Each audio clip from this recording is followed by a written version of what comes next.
ഓം ശ്രീ ഗുരുഭ്യോ നമ. അമ്മയുടെ ഉത്തര ഭാരത പര്യടനവേള. യാത്രക്കിടയിൽ ഉച്ചഭക്ഷണത്തിന് കുന്നുംപുറത്തുള്ളൊരു വയലിൽ വണ്ടി നിർത്തി. അമ്മയുമായി സംസാരിക്കാൻ മക്കൾ ഒരുങ്ങി. ഒരു വിദേശഭക്തൻ തിരക്കി.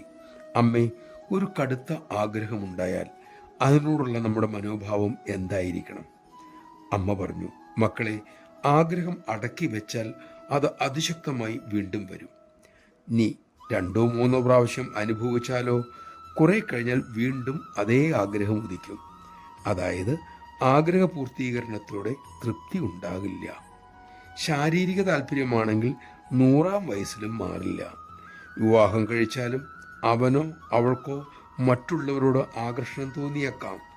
അതിനാൽ വൈരാഗ്യം വളർത്താൻ ശീലിക്കുക തന്നെ വേണം. അമ്മയുടെ മറുപടിയിൽ തൃപ്തനാകാതെ അദ്ദേഹം പറഞ്ഞു, അമ്മേ, എനിക്ക് എൻ്റെ ബോട്ടിൽ അമേരിക്കയിൽ നിന്ന് ഭാരതത്തിലേക്ക് യാത്ര ചെയ്യണം എന്ന് ഏറെക്കാലമായി തീവ്രമായ ആഗ്രഹമുണ്ട്. അമ്മ തിരക്കി, എത്ര കാലം വേണം മക്കളെ ആ യാത്രയ്ക്ക്? അദ്ദേഹം പറഞ്ഞു, 2 മാസത്തിനും 10 വർഷത്തിനും ഇടയിൽ.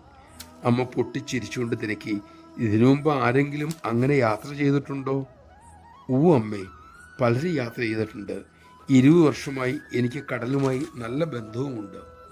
അമ്മ ചോദിച്ചു, 20 വർഷമായി കടലിനോട് ബന്ധപ്പെട്ടിട്ടും നിന്റെ ആഗ്രഹം തീർന്നില്ലേ? എങ്കിൽ മോൻ ഈശ്വരോട് പ്രാർത്ഥിക്കൂ, അടുത്ത ജന്മം എന്നൊരു ഡോൾഫിനാക്കണേ എന്ന്. അമ്മയുടെ പൊട്ടിച്ചിരിക്കിടയിൽ അദ്ദേഹം വീണ്ടും പറഞ്ഞു, എനിക്ക് എൻ്റെ ആ വാസനയെ ഉന്മൂലനം ചെയ്യണമമ്മേ. അപ്പോൾ അമ്മ കാരുണ്യത്തോടെ അരുളി, മക്കളെ, ആഗ്രഹ പൂർത്തീകരണത്തിലൂടെ ആഗ്രഹം മാറ്റാനാവില്ല. മോൻ്റെ താല്പര്യം കണ്ടിട്ട് അമ്മയ്ക്ക് അത്ഭുതം തോന്നുന്നു. അത്ര തീവ്രമാണ് ആഗ്രഹമെങ്കിൽ ആ യാത്രയെ 4ആയി തിരിക്കൂ. ആദ്യ ഭാഗം യാത്ര ചെയ്യുമ്പോൾ മനസ്സിൻ്റെ പ്രതികരണം എന്തെന്ന് ശ്രദ്ധിക്കുക. വീണ്ടും യാത്ര തുടരാനാണ് ആഗ്രഹം എങ്കിൽ വീണ്ടും യാത്ര മുന്നോട്ട് പോവുക. 3-ാം ഘട്ടം കഴിഞ്ഞിട്ടും ആഗ്രഹം യാത്ര ചെയ്യാനാണ് എങ്കിൽ അത് ശമിക്കാത്ത ആഗ്രഹമാണെന്ന് മനസ്സിലാക്കി അവിടെ വച്ച് യാത്ര നിർത്തണം. പിന്നീട് അമ്മ പറഞ്ഞു, മോനെ, സമുദ്രയാത്രയ്ക്കുള്ള ഈ തീവ്ര ആഗ്രഹം, ശ്രമം, സാധുക്കളെ സഹായിക്കാൻ, അവർക്ക് ആഹാരവും വസ്ത്രവും വിദ്യയും നൽകാനാണ് എങ്കിൽ അതാണ് മക്കളെ ഏറ്റവും നന്ന്. മോൻ്റെ ഈ ആഗ്രഹം മനസ്സിൻ്റെ ഒരു വികൃതിയല്ലേ എന്ന് ഒന്ന് ശ്രദ്ധിച്ചു നോക്കൂ, മനസ്സിലാക്കൂ. നമഃ ശിവായ.